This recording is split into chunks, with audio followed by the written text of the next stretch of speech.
They said the grid would blink out at midnight, one by one, city to city, like stars dying. Alex sat alone in a dead office of half-lit monitors, headset on, waiting for the last complaint he'd ever log. The lines crackled with static. Then a soft voice slid through the noise. Hi, is this? Can you find my dad? A child, out there, in the dark. Alex swallowed. I'll try. The timer on his screen showed 3 cows and began to fall. 3 minutes until the world went quiet. 3 minutes to find a father, or lose them both. If this story touched your heart, don't forget to like and subscribe. The office was a graveyard of chairs and coffee cups. Outside, sirens wailed somewhere far, then cut. The emergency banner crawled across Alex's top monitor. Global Network Sunset. 00 GMT in progress. He turned up his headset. Hey, kid. What's your name? Leo, the voice whispered. 8, maybe 9. A tremble he was trying to hide. Okay, Leo, I'm Alex. Where are you? A pause. Rustle.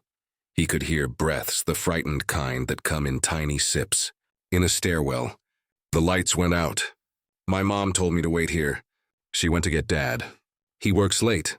Didn't come back. Alex's eyes flicked to the timer. 02:42. What city? Alex asked, hands already flying over dead tools that pretended to still work. Mapping, call trace, anything. Harborview. By the docks. We live on 12th. Alex pictured it. Salt wind, stacked containers, streets that hummed earlier and now just held their breath. He tried the internal directory. Offline, he tried the public net. Offline, he tried Hope. Still online. Do you have Dad's job place? Big building. With glass, he fixes computers. Leo swallowed. He says when the lights go out, you listen for people. Alex listened. A faint clanging echoed in Leo's audio. Metal on metal. Somewhere, a door. Leo, can you peek out the stairwell? Carefully. Tell me what you see, the line hissed. The boy pushed the door. A cold draft brushed the mic. Hallway. Red light. There's a sign. Or 7. Timer, 02:08. Alex pressed the palms of his hands together, a habit from prayer he'd lost years back. Okay, champ. We're going to call for help. Loud but not too loud, on 3. Ready? Silence. Then ready, 1, 2, 3, Dad. Leo's voice cracked the dark. Nothing. Just the building breathing. Alex kept his voice steady. Again, Dad! This time another sound answered. 2 short knocks, then 1 long through concrete somewhere above. Alex stood up though there was nowhere to go. Leo, did you hear that? Yes. A tiny breaking yes, that's a code, Alex whispered almost to himself. Stay with me. Timer 02 UAO. Alex could almost hear the child's heartbeat in the static. He muted his mic and flipped open a half-dead console, coaxing power from a backup line. Every indicator screamed offline. The world was folding in on itself, and he was trying to hold one tiny thread. Leo, that tapping. Do it again. 2 short, 1 long. Somewhere up in the stairwell, a man answered the same code. Alex's pulse jumped. That's your dad, kid. Keep knocking. Tell him you're safe, the boy's voice steadied. He can't open the door. Stuck, Alex clenched his jaw. Find something metal. Hit the hinge twice, then kick low. The line filled with bangs, echo, breath. A groan of metal surrendering. Then crying, 2 voices tangled. He closed his eyes, the timer burning red at 01:13. You found him? Yeah, the father gasped into the mic, rough and near tears. Who is this? Just someone still listening, Alex said. For a moment, 3 people existed in a pocket of sound between dying satellites. The father kept thanking him. Leo kept saying, I knew you'd come. Then the feed glitched. The child shouted something, Mom! And static swallowed it. Alex hit controls that didn't respond. Leo, you there? Nothing. The clock hit 01 hour. He stared at the blank screen, headset hissing, and felt the kind of silence that has shape. Alex yanked the headset off, then put it back on like maybe that would change physics. Leo, Mr. Harper. He only remembered the father's name from the database that had blinked out seconds earlier. Static hissed back like wind across ruins. He stood, empty cubicles, screens flickering emergency blue, a power grid dying 1 heartbeat at a time. He tried local comms again, nothing. Then a faint click. The line reopened, distorted. Leo's voice distant. Mom came back. She's hurt. Alex gripped the mic. Stay calm, buddy. What floor are you on now? 7, Leo said. It's dark. Dad's carrying her. He's looking for the roof. Alex's throat tightened. He pulled a nearby whiteboard toward him, sketching out the Harborview complex from memory. If they were on the East Tower, the roof was accessible by emergency stairwell B, not A. He remembered the city maps from his days before this job, before everything broke. Tell your dad the red stairs go to a locked gate. The blue stairs lead outside. You need blue stairs, okay? I can't see colors, Leo said, voice trembling. It's dark. Alex looked at the clock, EU44. He had maybe 40 seconds before the final global disconnect. His hands shook as he whispered, Count the doors, Leo. 3 doors past the elevators. That's the right stairwell. The boy relayed. Footsteps, coughing, metal scraping. Then a man shouted, Got it! We're moving. Alex could hear the door creak open, wind rushing in, real wind. A voice, faint but alive. We see the sky. Alex's eyes burned. You did it, kid. Are you coming? Leo asked. The question hit harder than the sirens ever could. I'm somewhere else, Leo. Just keep moving. Static fluttered like wings. Then the boy's voice again, softer now. Thank you, mister. Any time, Alex whispered. The timer blinked. 0030 somewhere, the world exhaled. The final connection was holding by a thread. The countdown light pulsed red, throwing the empty cubicles into slow heartbeats. Alex stayed glued to the headset, unwilling to break the fragile line. Leo, keep talking so I can hear you breathe. I can see stars, the boy whispered, awed.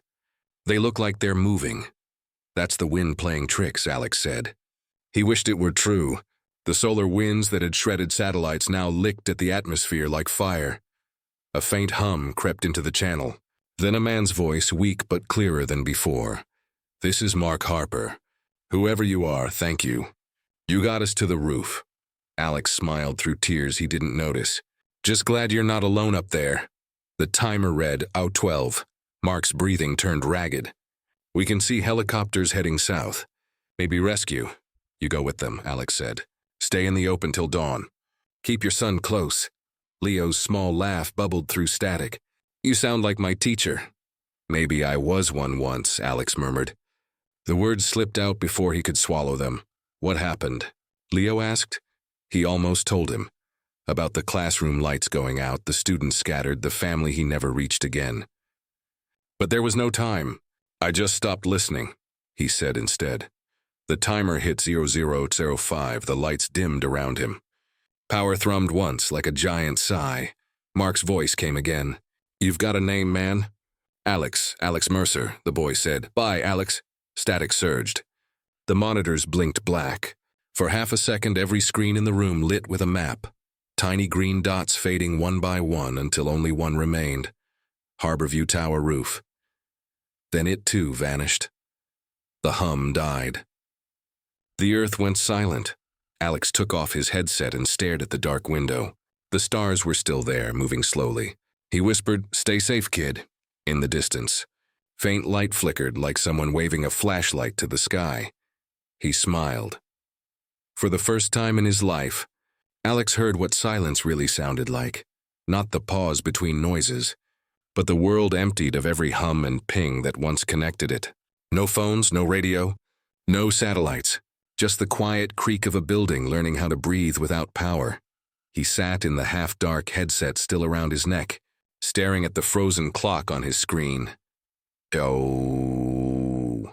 He thought it would feel like the end of everything. Instead, it felt clean. Then, a knock. Once, twice. Slow, deliberate, echoing through the stairwell behind the call center. Alex froze. The pattern. 2 short, 1 long. He stood up, heart thundering. No way. He grabbed a flashlight and followed the sound down the corridor. Dust drifted like snow through his beam. Another knock answered. 2 short, 1 long. He pushed open the service door. Cold air flooded in. On the rooftop of the building across the street, a small light blinked 3 times, pausing between each pulse. Someone was out there, signaling with an old handheld torch. Alex ran to the edge, waving his own beam. The light answered back, two short, one long. The code they'd used, he whispered. Leo. It had to be them. The father and son.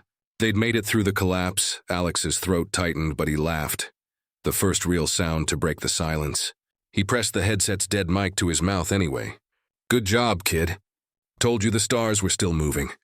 He stayed like that until dawn, until sunlight broke over the quiet city, washing the ruins gold. The world had gone silent. But somewhere out there, a boy still had hope, and a stranger who refused to stop listening. The morning light cut through the cracked glass, soft and unsure, like a world waking up after a long fever. Alex sat by the window, headset on his lap, watching the horizon burn orange over an empty skyline. For the first time in years, he wasn't surrounded by voices asking for refunds, tech support, or passwords. Just one voice lingered, a child's whisper. You sound like my teacher. He smiled faintly. Maybe I still am. The silence outside wasn't dead anymore. It was alive, full of birds, wind, and something that sounded like promise. He scavenged through drawers, found a dusty notebook, and began to write.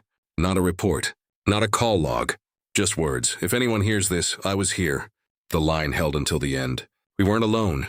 He tore the page carefully and taped it to the glass wall where morning sunlight could read it. Then he grabbed a battered backpack, filled it with a flashlight, a canteen, and the dead radio. When he reached the roof, the air was sharp and honest. He lifted a piece of broken mirror, angled it toward the other tower, and sent a flash of light. 3 times, short and fast. A pause. Then faintly across the distance, 3 flashes answered back. Alex exhaled, a small laugh escaping him, the kind you make when the world finally gives something back. He didn't know what came next, whether he'd ever find them, whether there were other survivors. But he knew something now. Connection doesn't die with signal loss. It dies when people stop trying to reach each other. He took one last look at the city below, slung the backpack over his shoulder, and started down the stairs, step by step into the new quiet world, guided by a simple pulse of light from across the rooftops. The city was different now, not destroyed, just emptied of its noise. No cars, no phones, no advertisements screaming from screens. Just wine sighing through hollow streets and the rhythm of Alex's footsteps. He followed the coastline east, toward the harbor district. Every few blocks, he climbed onto car roofs and flashed his mirror signal. 3 short blinks. Sometimes the only reply was seagulls circling the docks. But on the 3rd morning, he saw it. A faint white shape on a billboard. He climbed up and froze. Someone had painted words in bold red letters. We're at the blue stairwell, Leo Pulstad. Alex's throat caught. His pulse kicked in like an old engine. He checked the skyline. The blue glass tower still stood beyond the mist. He began walking faster, sometimes running, counting the blocks. Ignoring the ache in his legs, by noon, he reached the base of Harborview Tower. The entrance was half buried under debris, the air thick with salt. Inside, the stairwell smelled of smoke and rain. He climbed. Floor 7, their floor. Then 8, 9, Leo! His voice echoed up the stairwell. Silence. Then a small echo, playful like someone answering a teacher. Alex? He almost laughed. He pushed the door open. The rooftop was littered with rainwater barrels and torn tarps. A man stood near the edge, holding a flare gun. A smaller figure peeked from behind him. Hey there, kiddo, Alex said softly. Leo ran forward and wrapped himself around Alex's waist. The father followed, eyes wet, hand trembling as he extended it. You're real, Mark whispered. So are you, Alex said. They sat under a broken satellite dish as the flare hissed orange smoke into the bright sky. Mark asked quietly, How did you find us? Alex smiled. You taught me the code, the boy laughed. The sound cracked the quiet sky open again. The world wasn't healed, not yet, but 3 survivors had found the last working signal that mattered, each other. A week later, the world had not ended. It had only quieted into something human again. Fires burned out on their own. People emerged from basements and tunnels. The city learned the sound of footsteps and voices instead of engines. Alex, Leo, and Mark had made camp in what was once a library. Books had become insulation. The old call center phone had become a lantern stand. Every night they would climb the roof, flash the code into the horizon. 2 short, 1 long, hoping someone would answer. On the 7th night, a faint light replied from far east. Then another, then another. Not machines, people, signaling back. Mark laughed, voice shaking. We're not the last ones. Leo tugged on Alex's sleeve. What now? Alex looked at the lights, a chain of hope stretching across the ruins. Now we rebuild. Not everything, just the things that matter. He pulled the headset from his bag, its cable coiled like a fossil. He wrapped it around Leo's wrist gently. You keep this, he said. So you remember, sometimes the world needs someone who just keeps listening. Leo nodded solemnly, as if he understood something too big for his age. The night wind carried their signal farther than any satellite ever had. Somewhere in the dark, a voice answered back with the same pattern. Alex closed his eyes. For the first time in years, the silence didn't feel like absence. It felt like space for something new to begin.